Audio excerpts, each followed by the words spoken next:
جمعے کی فضیلت اتنی ہی انسان اگر سمجھ لے جس کے بارے میں خود رسول اللہ صلی اللہ علیہ وسلم نے فرمایا، اور یہ روایت عبداللہ ابن عمر رضی اللہ تعالی عنہ اور ابو ہریرہ رضی اللہ تعالی عنہ سے مروی ہے۔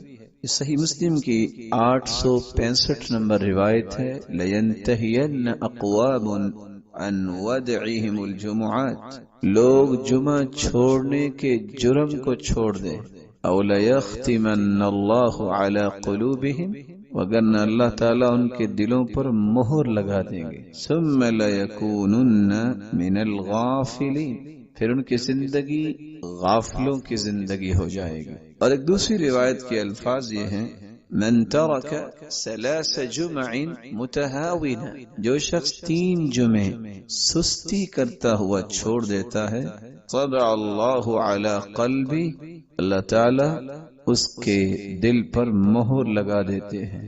رسول اللہ صلی اللہ علیہ وسلم نے جمعے کی فضیلت کے متعلق فرمایا، سیدنا ابو ہریرہ رضی اللہ تعالی عنہ سے مروی ہے کہ اللہ رب العزت کے پیارے پیغمبر نے صحابہ کرام کو اس بات کی خوشخبری دی اور فرمایا، نحن الآخرون الاولون یوم القیامہ، ہم دنیا کے اندر تو یہودیوں اور عیسائیوں کے بعد آئے ہیں، لیکن قیامت کے دن سب سے پہلے جنت میں جائیں گے۔ المقضی لہم قبل الخلائق، پوری کائنات سے پہلے اگر کسی کا حساب و کتاب ہوگا، کسی کو اس بات کی نوید سنائی جائے گی کہ تم جنت میں جاؤ، تو وہ امت محمد ہوگی۔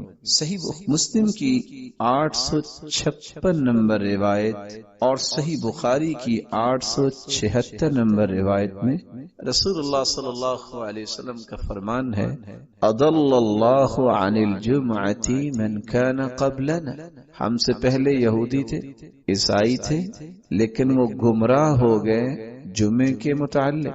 فکان لليہود یوم السبت، یہودی ہفتے کے دن کو مقدس سمجھتے، وکان للنصارى یوم الاحد، اور عیسائی اتوار کے دن کو مقدس سمجھتے۔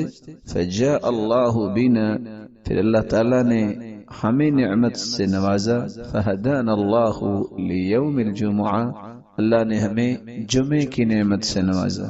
فجعل الجمعہ والسبت والاحد، تو اللہ نے ترتیب ہی بنوا دی، جمعہ پھر اس کے